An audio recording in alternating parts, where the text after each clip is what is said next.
All right, what's up, fellas? Time for Wake Up Mintzy, presented by Dude Wipes the Stella Blue.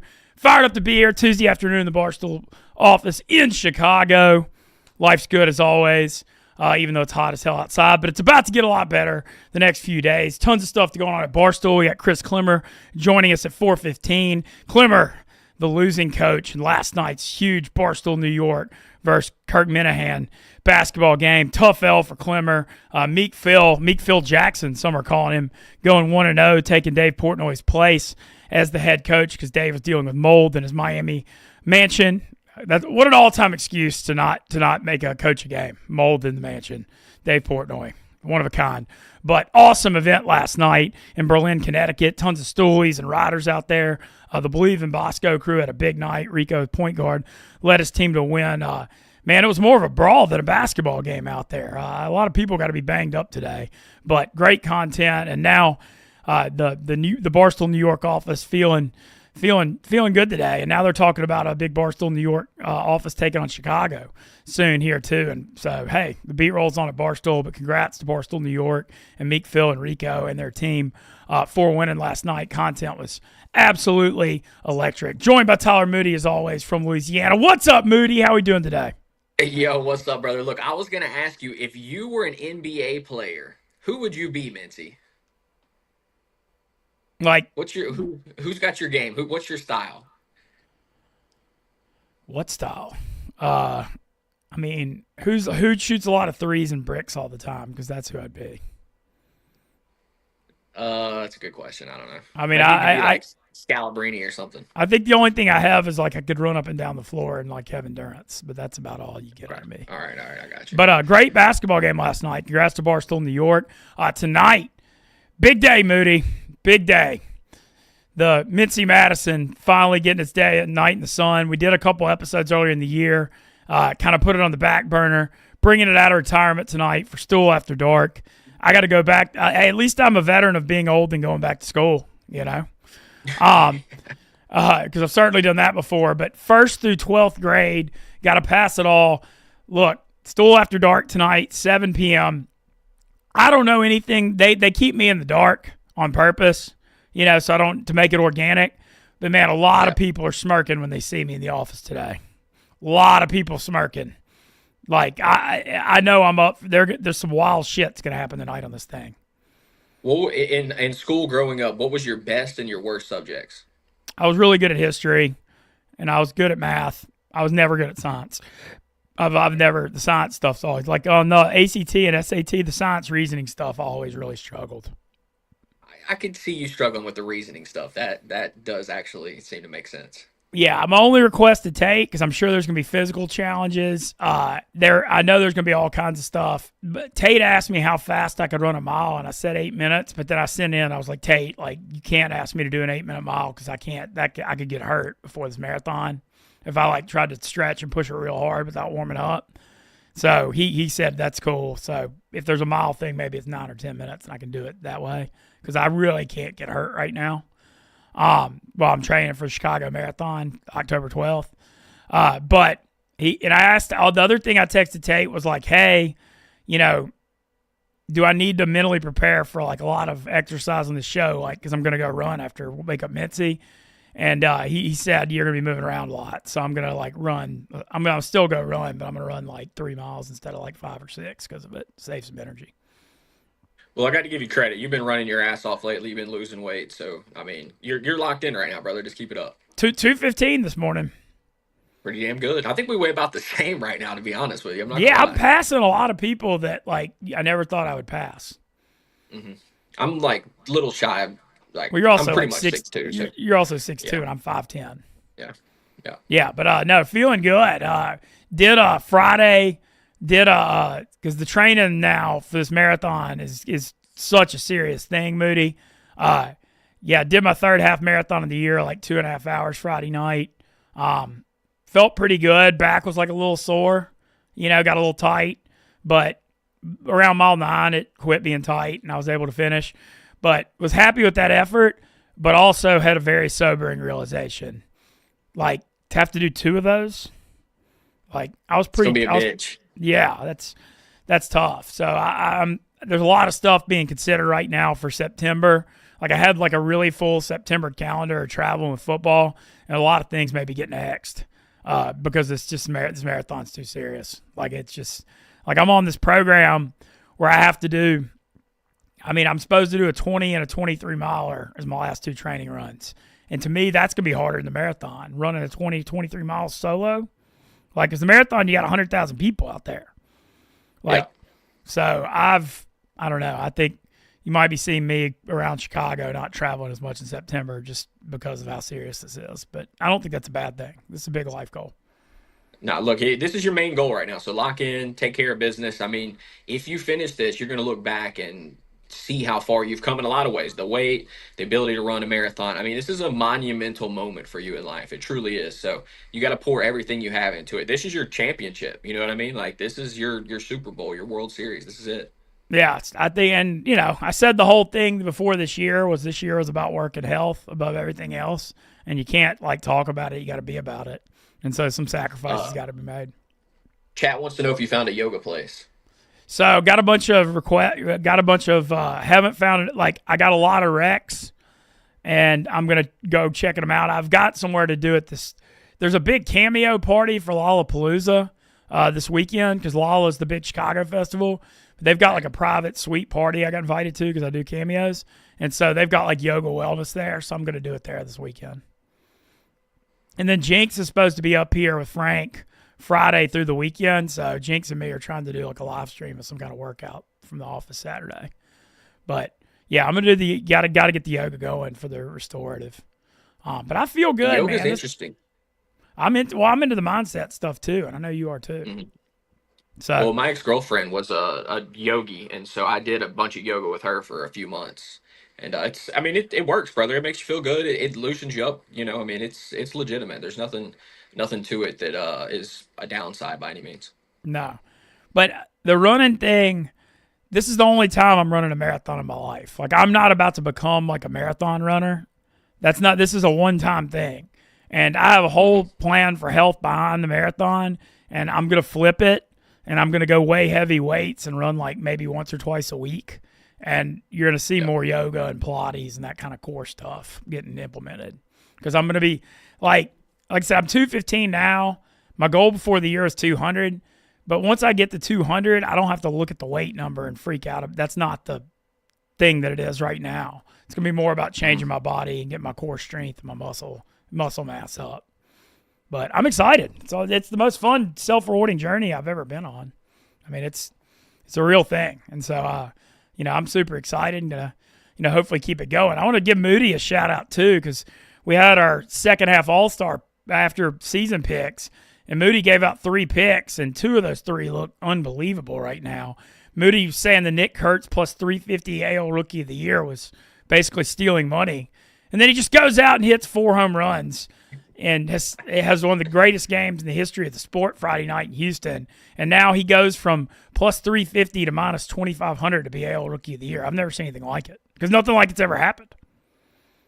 No, nothing. I mean, it truly was probably the greatest game that's ever been played by a single player, single hitter at least.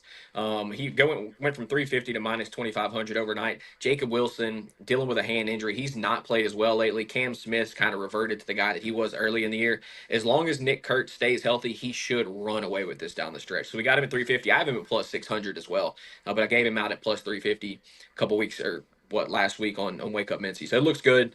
He's just got to keep doing what he's doing. I don't expect him to continue at that rate. At some point, the league will adjust to him. Yeah, but I mean, even before the 4 home run game, he already had 17. He was homered once every 9.6 at bats before that. Maybe it continues. They're playing in a freaking little league ballpark too, so the power plays there incredibly well. The value on him's dead now. There's no value there, but hopefully everybody jumped in at plus 350 last week. Yeah, and then also your Rangers pick, they were 70-1. Aren't they like 28-1 now? They went from 70-1 when I gave it out last week to 28-1. They're essentially tied for an all-star spot, a wild card spot. They're only 4 games. Hell yeah, Chris Klemmer joining us now. Always great to see Klemmer, one of my Barstool favorites. I feel like we have a very fun mutual respect relationship, despite our battling in the the Mintz versus Klemmer battles and the rat race, and a lot of stuff to get into in the Klemmer world. First of all, how are you doing, bud? Good. I'm seeing right now a giant close up my face. Are you guys seeing a giant close up my face? You're good. The viewers. No, you're right. I'm seeing your face. Okay, you say something. So I always trust you. So there you go. I mean, see, somebody trusts me. Well, but bunch of stuff to get into. First thing I want to get into is Rat Race Philly comes out. Is it tomorrow or Thursday? Tomorrow at 11:30 a.m. Please check it out. It's the funniest one we've done yet. I'm really happy with it.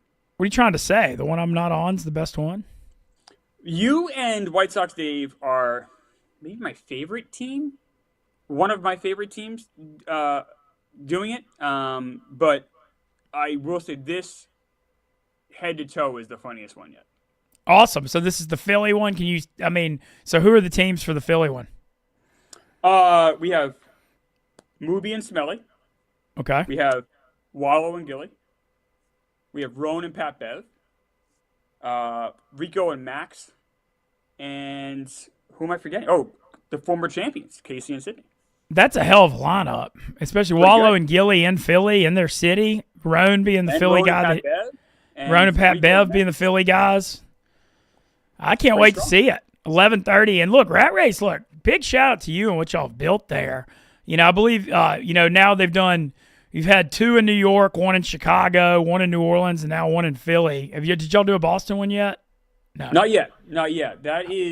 We talked about doing it, but it would have had to be back-to-back with Philly, and logistically it would have been really tough. So we decided to push back and do it more maybe in next year. I think the next one we're doing won't be Boston either. I'm not going to say where yet. All right. Well, I'm excited to see it because I love, being a part of it. It's been so much fun. And the production team behind it, man, Booze, the way it's produced, it's unbelievable. It's one of the best shows we've got at Barstool. And you kind of built that thing from it started out just very bare bones. If you build it, they will come kind of thing. And just seeing the way it's developed and where it's gone has been fun to follow.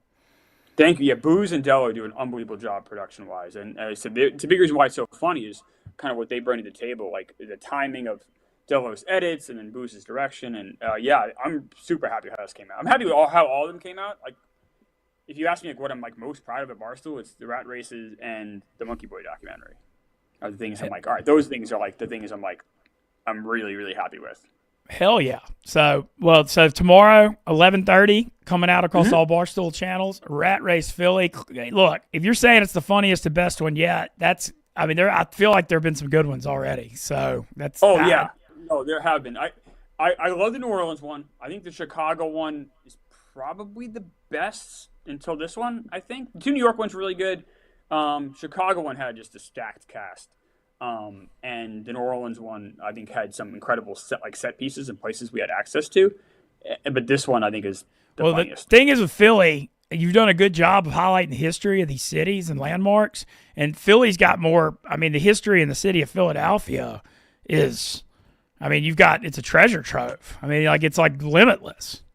Oh, you're absolutely right. This was the easiest one to do, to put together as far as all right, where do we go? What do we do? Not that every city has great history. New Orleans has great history. All these, New York obviously great history. Chicago has great history. But Philly, you're right. It's asking for it. This was a layup when it came to figuring out where to go for sure. Yeah, and Philly with the Barstool presence there and everything. Well, I can't wait to watch. And having the connections, Max's connection to it, obviously Roan and Pat Bev, Wallow and Gilly, just having those natural connections to the city helps so much too. Hell yeah. Well, I can't wait to see it, 11:30 tomorrow. And if you're that excited about it, then I am too. And everyone should watch it and like and subscribe and support it because there's so much effort that goes into it behind the scenes and to build it what it is. So, just can't thank the Stoolies enough for supporting it. And, always. Can't wait to see it. Well, I want to talk about last night, Klemmer. Okay. I know it's probably a sore subject a little bit. I watched that game. That was wild. That was more of a brawl than a basketball game. To say that it got chippy out there in the Barstool, New York versus Minahan game is the understatement of the year. There was, the Kurt getting into it with the refs and when it became a ref show, and then there was all kinds of just cheap shots and flopping. Dude, what do we make of last night? Yeah, that's just, you have 2 aggressive teams that are competing with a lot of bad blood. with really great competitors on both sides. There is bad blood, but there's not in a way. Like there's a mutual respect between those two teams. And I don't know if you heard today, Marty called into Kirk's show and threw out the possibility of what if Barstool New York and Kirk Minahan show teamed up and faced Chicago. And that would be something I would be very, very interested. Very. Because one thing about these two teams, the Kirk Minahan team and the Barstool New York team, is like they've had 3 great battles now. I mean, these guys have fought tooth and nail. Maybe more fighting than basketball, but they've battled on the court. And you could tell how much like respect they have for each other. And I was thinking about it last night too, because I've now coached New York. I've assistant coached for KMS. These guys would all get along. Like these guys are all like, they're all good guys. There's like genuinely good guys on both sides, both teams. So I don't know. I kind of think them teaming up would be almost kind of makes sense at this point. Yeah. So one thing that would be interesting was, obviously great crowd, by the way, in Berlin, Connecticut last night. Unreal. I mean, the atmosphere was, dude, the atmosphere, you had hundreds of people there, for real, no exaggeration, hundreds of people there, and it was off the charts electric. Yeah, I thought it was great. Well, I wonder where would you like, obviously having the basketball court in our office, you'd think Chicago's a natural fit. But yeah, I think we do it there, right? Like that makes sense. Well, it would make it easy to produce too. Yeah, I think we would do it at where you guys are. Yeah, I would think so. Assuming you guys wanted to do it, assuming it made sense for Kirk and his team, and assuming it made sense for kind of the New York boys. But just talking to some people around the office today, there seemed to be some interest in doing it. Well, I hope it happens because it's great content, and I think people, clearly people. I mean, the views last night were incredible. I think yeah, like 300K on YouTube or something. It's crazy. That's crazy. So it sucks losing for sure, and you got to give credit to Meek Phil. He did a great job kind of managing, and I guess Rico signed some plays. They did a really nice job. Having Dana is such a huge factor. Like Dana is so good. So all of those things came together. I think Kirk's team, I helped coach, but that's really Kirk's team.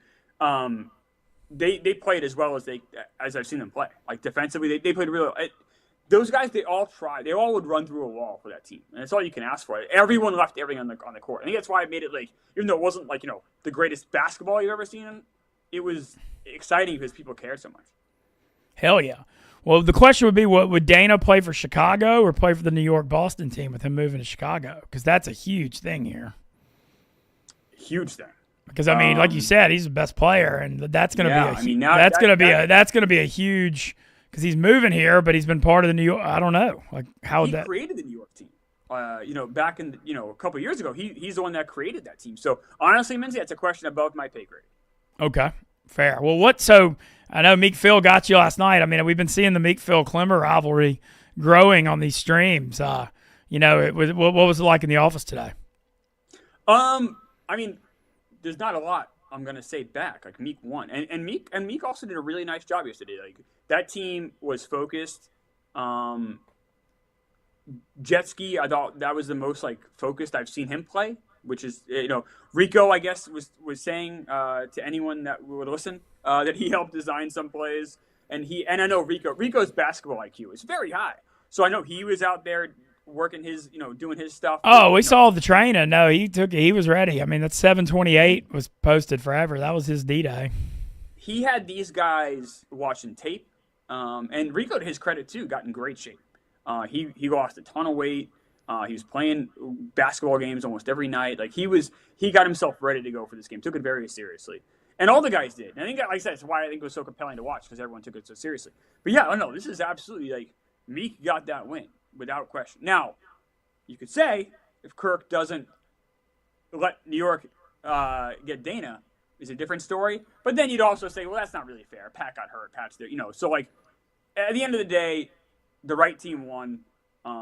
They earned it. They deserved it. But I don't think anyone on either team should be like ashamed of any. Like the KMS team played their hearts out.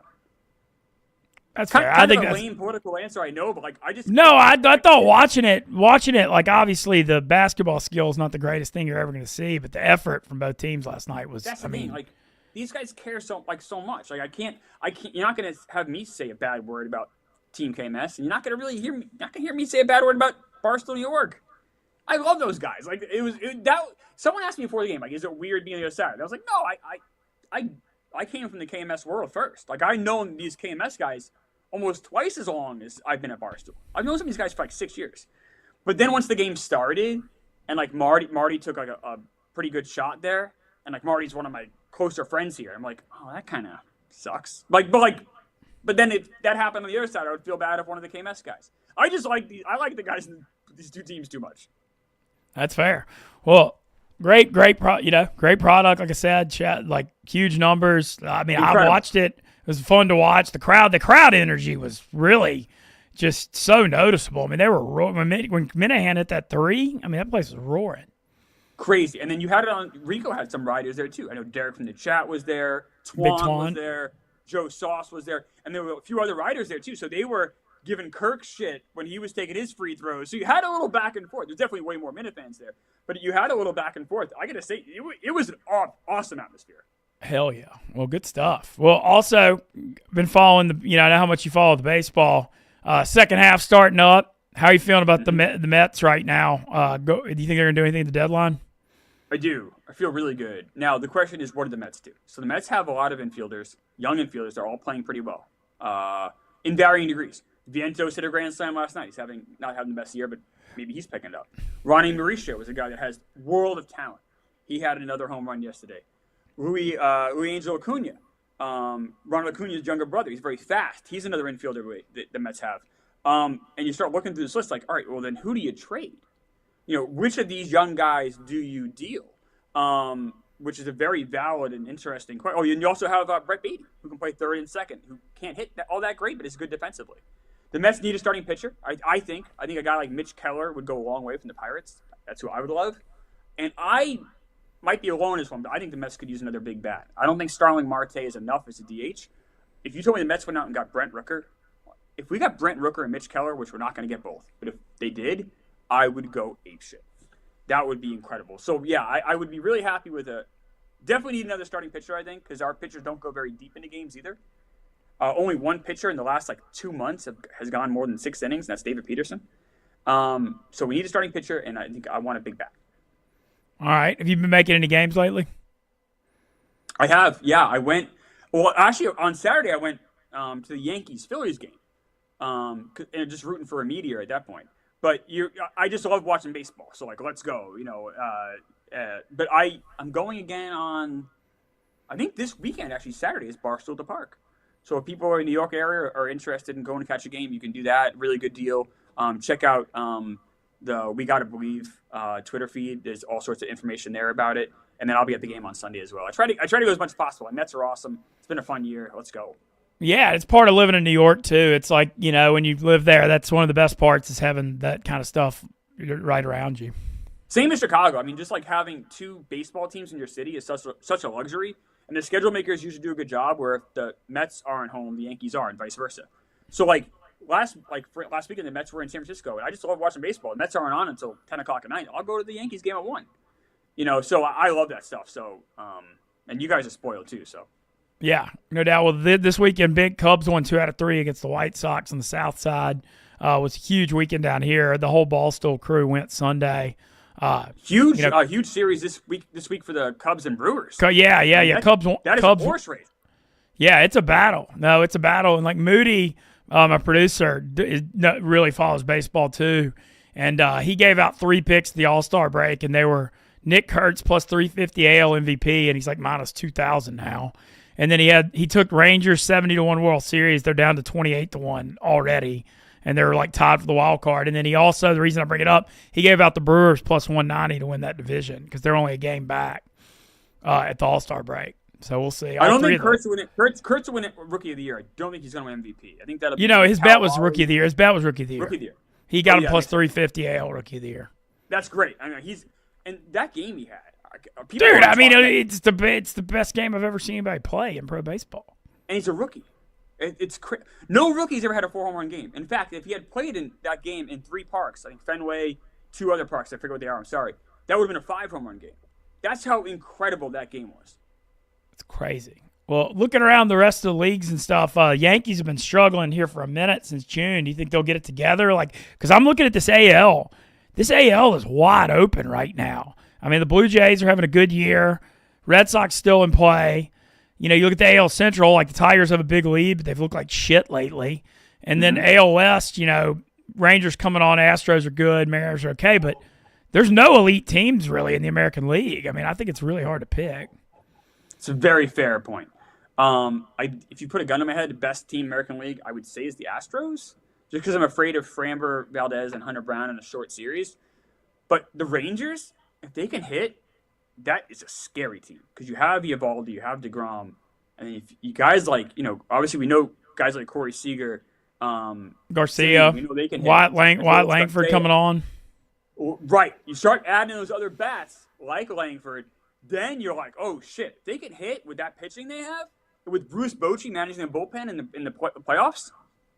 That's the fact that they stuff. did it 2 years ago as a wild card and got hot, they know they can do it. No, I took when Moody gave out the 70-1. I didn't have a major league future. I was like, screw it. I mean, I'll take it because I trust Moody, and I took it. I think the Rangers are one to watch. The Blue Jays too. Like, I was down on the Blue Jays going into the year. I'm like, oh, this team stinks. They should. They had a really bad year last year. They were horrible last year, but they've really kind of figured it out. And the Yankees, you say they're struggling. I mean, if Aaron Judge is out, they're going to try to bring him back in 10 days. He's got the flexor strain. Now, the flexor can affect power to some extent because it affects how you grip a bat sometimes. You wonder, all right, if they're getting Judge back 100%, then yeah, they're always going to be in it. But if they don't get a healthy Judge back, and if you get Judge back, he has to DH. What do you do about Stanton? Is he just at the bench? I don't know. The Yankees are in a weird spot. Not a spot that's great, I don't think. No, well, just the no Garrett Cole thing, when you lose your ace like that before the year, it's just I mean, I know it happens. I mean, the Cubs are dealing with it. Imagine if the Cubs had Justin Steele right now. It's... Oh, no. Yeah, I know. That Cubs team is so good. You wonder, the Cubs are going to re-sign Tucker. That's the real question with the Cubs. They have all this money. They charge an arm and a leg for those ticket prices, and they're not. They have to. I don't think they have a choice. No, you have to, and you if you're going to trade for him and just have a one and done, they gave up Cam Smith. And it's Zach Paredes, who was playing really well before he got hurt. You can't give up that much talent to get a guy like Tucker for just 1 year. I don't think. Do you think anybody can beat the Dodgers in the playoffs? Because, I know the Cubs and Brewers are good, Mets and Phillies are all good, but ultimately, can anybody actually do it? Baseball, you never know, though. Yeah, I think you can. Certainly you can. Will you? The Dodgers are getting back Blake Snell. They got Glass now back. That pitching is starting to kind of roll into form a little bit. Yeah, they've had a lot of injuries. But they had a lot of. They were all hurt last year when they won the World Series. They were. I mean, you're right. Flaherty was one of their might have been their ace. You're not wrong. The question then becomes, is the offense keep up? And Mookie Betts is having a bad year. Yeah, he's hitting 238, 240. Yeah, now can he turn it around? Of course, but you wonder. They're not the team. They're not the 110 win team we thought they might be. Well, it's striking to me when you look at it how much tougher the NL top teams are than the AL. Because, like I said, the Cubs Brewers battle is really tough. The Mets Phillies battle is tough. Dodgers are good. The rest of that division, if you're other than the Rockies, the other teams are all good too. It's kind of, I don't know. It's interesting to me how the balance of power has shifted so much in the National League, in my opinion. Oh, absolutely. I mean, it's almost to the point of it being like the AFC in football or the West in the NBA. It's just such a giant difference between the leagues, in my opinion. If you had to pick a World Series right now, who would be playing in it? Probably Dodgers. I would say Dodgers, Astros. Yeah, Astros, okay. Well, yeah, the Astros, I know they finally didn't make the ALCS last year for the first time since 2017, but, man, you just got to give them the benefit of the doubt with that playoff record they got. And I know it's different teams. They have so many guys hurt, too. And if they get Jordan Alvarez back to, the player he can be, that's a really interesting team to me. But the Rangers, you're right, though. It is wide open. I say the Astros, but it could be the Blue Jays. I don't know if it's the Tigers anymore with Reese Olson going down. He's now out for the year. That's a big loss for them. But they still have Skubal. And then you got the Rangers are in that mix. And the Mariners, we haven't really talked about them. They're a legitimate contender. So there's a lot of teams that You could even make a case for the Red Sox. Would you want to face Crochet in a playoff series? I wouldn't. So there's a lot of room kind of in the NL and the AL, but in different like scopes. Like the NL is so great, but there's a lot of teams in the AL that could make a run too. Yeah, no, I think it's an interesting year for baseball. I think it's very interesting. It's been great, and the ratings are up. The shame of it, everything's doing great. Baseball is exciting. People are talking about baseball, I feel like, more than they have in a while. Pitch clock has helped. Well, a year and a half now, we even going to have baseball? Yeah, no, I saw, yeah. I mean, the owners keep kind of sticking their, feet in the ground and saying we're salary cap or not. I know they're not saying that publicly, but that's what you kind of you hear rumors of. Players aren't going to go for a salary cap. If the owners insist on a salary cap, it's going to be exactly what happened in 94 when I was a kid. And what happened then? It went on a strike from August 94 until March 95, and you needed the Supreme Court to intervene to make that strike go away. The players will never agree to a salary cap. And if the owners insist on it, they will, I'm not going to say destroy baseball, but they will do a lot of harm. Yeah, well, at least that when would that be, next August? We'd have the full year next year, thankfully. It would be December is when the CBA ends. So we will get a full year of baseball in 2026.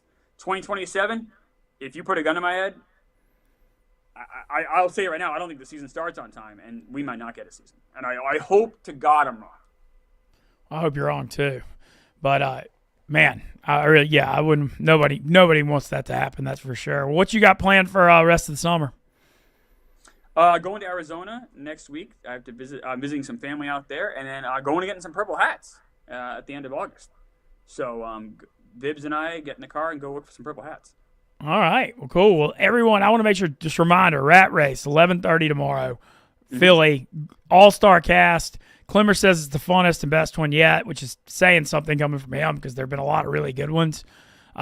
So can't wait to watch that and see what develops in this Barstool Chicago, potentially versus New York and Minahan basketball thing. And, enjoying following the baseball content as well. Glad to hear life finds you well, my friend. Love it, Mintzy. You're the best. Always appreciate Mintzy. Thank you for supporting Rad Race so much. I appreciate you. I will say one thing that'll be funny in the third Mintz versus Klemmer next year is the body type difference is going to be so different. Like, it's always funny, like me versus you, with you being so tall and lean and me being short and wide. But we're going to be a lot less wide next year. So I'm looking forward to the picks. Well, I've gained, I think, 15 pounds so far since we did the last one. I quit drinking, and it helped my stomach ease up. So I'm the heaviest I've ever been. So if I'm packing on a tiny bit of weight and you're losing a lot of weight, maybe we'll be even closer than you might think. Yeah, it'll be fun. I'm looking forward to the pictures of it because I like the pictures of us by each other. Like, we'll do a screenshot of that versus past years. I'll still look like an alien, I'm sure, but I'll look a little less, maybe 5% less like an alien. Well, I got to get you on this third one because I've taken some tough L's in that thing. So hopefully the third time's the charm of the act. I need a win, Mintzy, but my baseball picks have been horrible. I lost to Meek Phil. I lost a dozen. I need a W. So unfortunately, it might have to come at your hands. All right. Well, everybody watch Rat Race in the morning. And as always, shout out Klemmer. Appreciate you taking some time and joining us on the show today. Thanks, Mintzy. You're the best. Go Mintzy. Yep. And then shout out Stella Blue, as always, drinking the afternoon iced coffee. Support Big Cat, support Paul's, the Stella Blue, amazing coffee, great product. And thanks to Dude Wipes for cleaning up all our messes. Find them at Amazon, Walmart, Target, all over the World Wide Web. Thank God for the Dude Wipes today because I went to the Indian lunch buffet and had a good meal, but they were definitely in play. Stool After Dark tonight, Mintzy Madison, going back to school as an old guy to prove I'm no fool once again. Tune in, 7 o'clock on the Barstool After Dark YouTube channel. Tomorrow we got Todd Furman to talk some college football, preseason win totals, and futures odds and breakdowns of college football. Can't wait. Have a great day. Thanks for watching Wake Up Mintzy.